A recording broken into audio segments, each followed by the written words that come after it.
Hey everyone, welcome back. My name is Mark. Thank you so much for joining us, and let's go ahead and see what's new on motionbolt.com.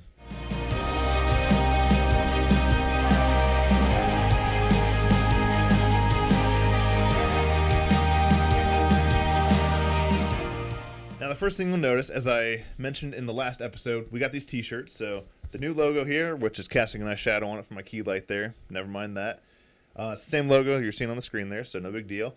Also, if you guys haven't noticed, the new metal sign down below, motionbolt.com. So that way, in case, as you're watching these cool motion backgrounds and figuring out, oh, yeah, I really want that background, how do I get that? Just look at the bottom of the screen, and you can see you can download them all at motionbolt.com. All right, so one of the first backgrounds we're going to take a look at is called Floating in Violet. This one's very popular. It's been downloaded a lot. Let's go ahead and take a look at it. All right, so here we are over in After Effects now. And this is the basic project. There's only 4 layers here. I've got a camera, I've got a textured layer, particle system, and background. And as you've noticed in most of the other backgrounds, they're pretty simple. I'm not a real complicated guy when it comes to making backgrounds. A lot of the same elements. However, each element has just unlimited millions and billions of options in which if you just change small settings, it's unbelievable what you can do. So let's go ahead and take a look here. So we started off with a background. It was a normal layer. And what I did was added a gradient ramp. A nice little purple with a dark shadow at the top there. The next one is the main part of it, the particle system. So let's go ahead and take a look at how we did this. And as always, I like to do the disclaimer. I'm not doing tutorials on actually how to run the plugin. I'm just merely showing you what I did in order to create this background. So the key here, let's go ahead and take a look at it. We're using Trapcode particular. And the particle system, the particles per second, I left that at 5, and here's why. We're not actually using the real particles. We're using an auxiliary particle system, which is further on down here, continuously. And what that does is it creates 30 particles or so for every single particle that was created. So if you were to have thousands of particles up at the top here, you would have millions of particles down below, and that slows down the system, makes it render all night, which we don't want. So I purposely left that at a low number there. Velocity I left at 65%. Velocity random at 20, and if we scroll down, life per second, 48 seconds. Alright, so that was the basic particle system, and also, notice the size I left to 0. If I were to crank this up, you could see the original particles, but we don't want that, so I'm going to leave those back down to 0, because we want the auxiliary particle systems, which is the particles that come outside, or out of the regular particles, which that'll make sense here in a second. Alright, so we got continuous. If I were to turn that to off, you would see nothing there, because if I were to turn up the particle size back on again, you see all we have is a couple little particles that are floating around. So we're going to make that 0 again. We're going to go back down here,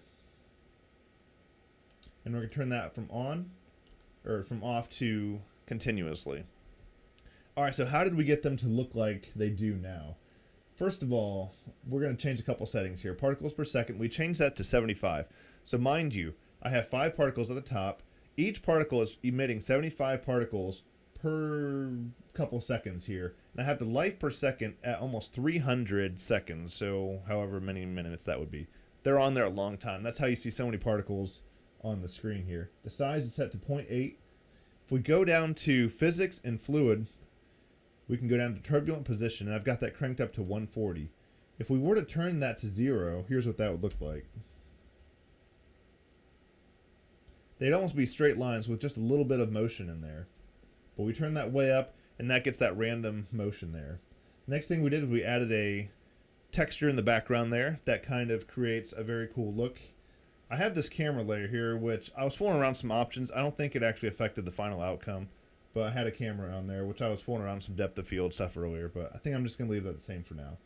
And then I took Comp 1, dragged it down, and duplicated it like I like to do. So I now have 2 Comp 1s in Comp 2, and then I just overlaid it. So if I were to take that one off, it just adds a little more contrast to it, which I really like that. Alright, so the next background we're going to take a look at was called Vivid Squares using the Video Copilot's plugin Saber. It's one of my favorite plugins. So let's go ahead and take a look at how we generated this one. Alright, so we start off with a normal layer with a gradient ramp set to radial. Gives us a dark blue to a light blue ramp there, which I really like that. Added in a textured layer. That looks pretty cool. And now we did a couple things to the textured layer. If we turn off these plugins here, we see that it's just a nice little pattern there. And so the first thing we wanted to do is we added a hue and saturation adjustment to it. We took out all the saturation. So if we were to turn that off, yes, big difference there. We set it to overlay, so that would make also a difference. The next thing we want to do is we wanted to disfigure the pattern a little bit. So we put on a radial blur, and then that blurs out the outside edges, keeping the inside in focus there slightly. Then finally I added a turbulent displace on here, and then I gave it just a little bit of evolution. So you see it starts at 0, and then as we get to the end here it goes up to 10. It doesn't move much, but just enough to where it just gives a little bit of quiver, just a tiny bit of motion in the background. Looks kind of cool. Alright, so then I added an adjustment layer. This adjustment layer adds a Gaussian blur, which blurs out everything except for what's inside my mask layer. So what I basically did was I created a new layer, dragged in the Saber plugin from videocopilot.com, and then created a couple squares using the mask tool up here. And I set the Saber core, customized core to layer masks, and that's how I got one square in the middle. On that Saber plugin, I set it to repeat. So I wanted to duplicate that a little bit. Then I set it to mirror. And so I basically just created a couple squares simply using a couple little effects in After Effects to create those squares without creating a bunch of different squares on different layers. Basically saved just a few minutes of time, which lost that time just explaining how I created those squares to save time, but oh well. And finally, I added a turbulent displace, which I really like this plugin as well. Creates a little animation to it. If I were to turn that off, it just makes straight squares. So that made them a little bit of curvy. If I were to bring that up, you get some really crazy stuff fast. And that could actually look pretty cool. Looks like a little ghost there. I kind of like that. Let's put that back for now since that's not really what's important. Then also, I duplicated that layer to where I basically just mirrored it again. Same type of plugin, everything else. Then finally, I added a couple little particles using Trapcode Particular. Oh, then I duplicated the particle system and then overlaid the whole thing. Finally, I duplicated those comps, added a Gaussian blur, and now here's one of the cool things here. So there's a neat little plugin called Optics Compensation inside After Effects. It's for the old TV screens used to have a warped, I think it's convex screen, concave. Don't make a big deal about it in the comments, don't really care. And so basically Optics Compensation allows you to warp the screen. Well, I went ahead and threw that on there and gave it a nice little flare look to it. So if I were to, here's my settings in here, field of view I set to 150. I were to put that back to 0, it basically disappears. And then also you have a couple different settings here, horizontal. They don't make a big difference if you do like vertical, but I like the lines coming out, so I went with diagonal. If I were to turn on the reverse lens distortion or turn it off, you see how it forms like a TV screen there. So I did the reverse, though. I want it to warp out diagonal there. So anyway, that's how I created Vivid Squares. Hope you guys like that one. All right, and here we are to fan favorites now. This is called Gordon Torrance. I don't know why it was named that. It doesn't really have anything to do with Torrance unless you're from piratesbay.com back in the early 2000s and got in trouble for that. Don't even know if that site exists anymore. Haven't been there personally, so don't know. Anyway, let's take a look at this one. So we start off with a background we don't need. Next layer. Let's go and turn these off here. And we've got a gradient background. Lo and behold, dark gold to light gold. Love that look. Next, we've got a fractal noise. So I created a new layer, added fractal noise here, which is under Effects, Noise and Grain, Fractal Noise. And so here's just a couple of the settings from that. I use Dynamic Twist. I like those. The normal is just basic there. And that looks like your normal clouds like you would see. I went with, Dynamic Twist was it? Linear, inverted it. I like adjusting the contrast because some of these it gets like, that looks kind of cool, but it's not really what we're going for. I want to bring that back down to where it's not quite so contrasty there. Then evolution, I think I animated that from 0 to what? I only did a 3 because I don't want it going too crazy. I just want nice little swirls there. It almost reminded me of like a coffee latte when like they mix in the cream and they stir it just a little bit. Kind of looked like that. Actually, that probably would have been a better title for it, Golden Latte or something. Keep that in mind for next time. Anyway, after that, we added an adjustment layer with a Gaussian blur. So once again, it blurs the outside and keeps the inside nice and focused there. Then finally, we added a new layer and then using the radio waves plugin, which is under effects, probably generate, and then radio waves down here. Starts off with a normal blue circle, and then using the different parameters here, render quality 4, I used a polygon. The polygon, I reduced the sides down to 6, which makes it a hexagon. Yes, I was almost thinking pentagon, but that's 5. It is a hexagon. And curviness, left all that the same. Now, sometimes the rings move out too fast. So one of the keys with that is keeping the velocity at 0. The frequency, keep that super low, but then increase the expansion. And so it makes it to where they're just not whipping out really fast there. Also, the end width, made that pretty small down there. One of the cool things I did was I turned on reflection. So this is just what it would look like normally here if I were to reduce this down. Maybe play that back just a little bit. It renders out kind of slow, so we're not going to fool around with that. But then if we turn on reflection, just kind of duplicates it a little bit, looks nice. And then as I do, most of the time I duplicate the comp, add it in here, adds a lot more contrast to it when you do an overlay, and then I added a Gaussian blur. So if I were to take off the Gaussian blur, and then turn off the layer, you see how that's normal, that looks fine. But then you turn on that extra layer there, and then add on that Gaussian blur, and that really adds that nice contrasty look. Almost makes it a little bit of glossiness, which I really like in that background. So that is Golden Torrance, so feel free to go to motionbolt.com and check that one out as well. Alrighty, this was one of my favorite backgrounds here of the last 2 weeks, maybe 3 weeks, just depends. So let's go ahead and dive into what we did here. Okay, it's also one of the simpler backgrounds here. Alright, so we start off with a color gradient, not quite. Here's what we started off with. Effects, generate, 4-color gradient. So we went from gradient ramp to 4-color gradient. Let's take a look at those colors real quick. Alright, so we have a yellow, blue, a dark red, and then like a little bit of a lighter red. So that helped create kind of this contrast. We have blue, some red down there with some gold over there, which look kind of cool. Nothing crazy. Alright, but let's get to the meat of it.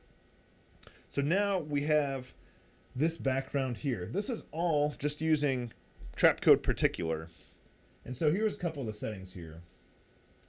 Particles per second was set to 50. Velocity's at 0.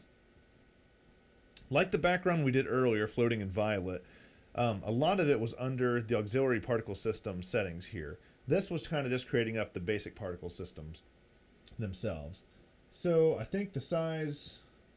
Yeah, the size is set to 5. If we were to bring that down to 0, it really wouldn't change much. You'd see just a couple of these dots disappear. I mean, it could live without those dots and really look nice still, but I'll leave them on just for now. These are the existing particles in which all these lines are being generated from. So now if we scroll down, let's go ahead and look at... Let's get rid of this here and clean that up a little bit. Okay, here we go. We're going under physics now. Under the auxiliary particle system here, we have that set to continuous. We've got particles per second, only 10. So here's what would happen if I set that to, like, say, 30. It'd get pretty crazy inside, and it would form more straight lines. I don't want that many lines. I want them to be dots here. So I really like how that looked. Life per second, I set to 4. Once again, if I set that to 8, say we doubled it, it would fill up and create more lines there, which, I mean, that kind of looks cool too. I left it a little bit more sparse in the middle. I didn't want it to be too busy. And then also the size, I left that to 5. Once again, if I were to change that to like 10, it'd fill up the screen a lot more. And that looks just kind of messy to me, so I decided to leave that at 5. Now, I think there was one setting down here which was critical. Alright, so the gravity. This is interesting now. If I were to put this back to 0, you would see all the particles are doing. They're basically just in a straight line. Now, by adding gravity, I think that was at 20, we get the particles flowing up and down. And what I did was I mirrored it. So technically, if we were to turn off this mirror effect down here, and we'll turn off this for now. Alright, so there's our gravity. It's basically pulling the particles down. So let's put that back at 0. We have a straight line of particles, which does absolutely nothing. Looks kind of cool, but that's not what we're going for. We increase the gravity to 20. So that pulls them down. I want particles going up too. So I added that mirror effect we used earlier. Now we've got particles going in both directions. Another nice title, going in both directions. Probably a background I already have. Then finally, I was like, well, how can we spice this up a little bit? Let's put on optics compensation again. So I dragged that on there, and that helped warp it together a little bit. I did the reverse lens distortion here, or else it would just look like that. That warps it out a little bit. 117 there. Looks nice. Duplicated the layers, brought that in nicely. It added a couple adjustment layers here. So on these adjustment layers, this one here, it's got a glow, stylized glow, helps bring out those colors a little bit more. And then this adjustment layer here is just a Gaussian blur, helps blur out the edges a little bit, ports more focus in the middle. So that looked pretty nice. So that is on both sides. All right, and this one here, this has not been posted yet. I will be posting this in a few days. So if you're watching this video, you're getting a sneak peek, unless you're watching this video a couple weeks from now, in which this big background will already have been posted. However, though, for those of you who have actually been watching this video and made it this far, congratulations. I've got a special prize at the end here, which I'm thinking about doing. Not sure if I'm going to do it yet. I probably will, so stay tuned. Alrighty, so we have a super cool background here. This is called New Age. No idea why it's called that. That just came to mind. I'm a huge Office fan. I was probably watching something and somehow those words popped in my head while I was working on something. So let's quickly wrap this up here. Let's figure out what we did here. This is a cool background here. I want to show you guys what this looks like real quick in real time. It kind of looks spacey to me. It looked like kind of like digital matrixy. These particles are flowing down, blinking in and out. Kind of looked like a digital like heads-up display. I don't know. Look kind of cool though, so maybe that's why it's New Age. Let's jump back into here.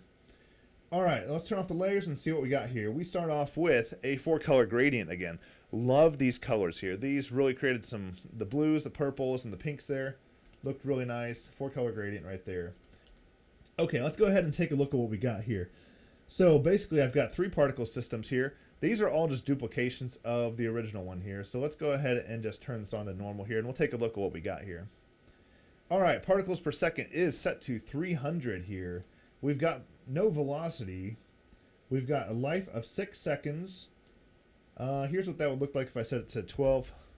We'll scroll down here and we've got velocity. And then we've got life per second, 6 seconds. Size is set to 0. So once again, this is going to be an auxiliary particle system, not the main one. So if I were to turn this back on, let's just say turn the size back up to 10, you would see a couple random particles. These are the actual particle generators of all the other particle streams that are coming down. So let's go ahead and turn that off for now, and let's scroll down to what matters down here. Physics. Gravity, once again, plays a huge part. Actually, it does in everyday life, too. If we didn't have gravity, we'd be floating around in the air. Let's go ahead and turn that off for a second. Let's see what we're looking at here. We're looking at a straight line, and if I were to bring that line down, just slightly out of screen here. There it is. Alright.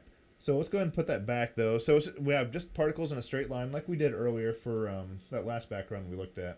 Let's turn back up the gravity to 56.1, if you want to be precise. So basically just the gravity pulls those particles down and makes it look really nice. The size is set to 3. Opacity is set to 50%.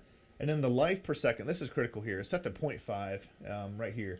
Now look what happens if I were to make that, say, set to 5 seconds here. Okay, it forms basically just a very cool wall of particles, which, I mean, looks nice. Kind of looks like a fuzzy TV screen before you get, like, the antenna plugged in. You know, it's just digital white noise. Looks kind of cool, actually. Let's go and turn that off, though, because that's not really what we're going for. And then I need to drag this. See how the particles aren't going all the way to the bottom, so I must have moved this a little bit too high. And so we have our main particle system here. Let's go ahead and just duplicate those layers again like I had them. And then we set these to overlay, so that way they take on the color of the gradient backdrop.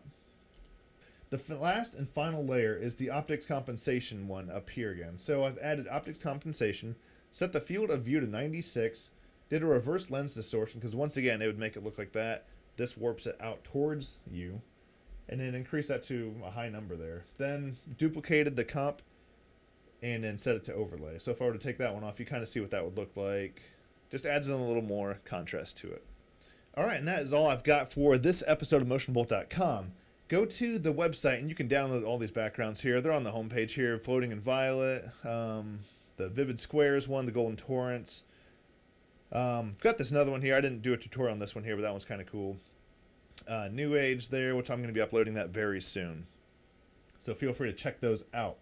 Alright, I've got one final segment for this episode of MotionBolt.com here. As I promised earlier in the episode, I've got the special Wheel of Motion, in which this is basically going to be the wheel that gives away free Amazon gift cards.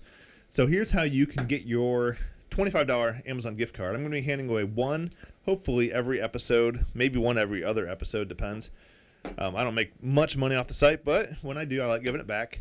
And so here's how you'll have your shot to win. You must use one of the motion backgrounds off motionbolt.com, make it into a video, and post a link in the comments section of this actual episode. Now, by the time I make the next episode, I'll look at those comments, I'll write the names up here, and I'll spin the wheel. If only one person submits a comment, I'm going to put their name up here 10 times. If 5 people submit if I get 5 submissions, I'll put their name up here twice since there's 10 slots. If I randomly get more than 10 submissions, I'm going to go through the different submissions and select the top 10, and I'll put those up on the wheel here. In the next episode, I will spin the wheel. I want to do that again. That was cool. I'm going to spin the wheel. And if your name lands where it stops spinning, you are the instant winner of a $25 Amazon gift card, which will be in a digital code, which I will send you via email later on. Thank you so much for checking out motionbolt.com. Thanks for watching this episode. Thanks for downloading motion backgrounds. I hope you guys are able to use those. And as always, feel free to leave comments, suggestions, recommendations. Subscribe to the channel. I want to grow this channel. I want people around the world to be able to know that motion backgrounds don't have to cost money. You don't have to go to the big websites to buy massive subscriptions. You can download them free, so feel free to check them out. Please subscribe. Check us out on YouTube, and thanks for watching.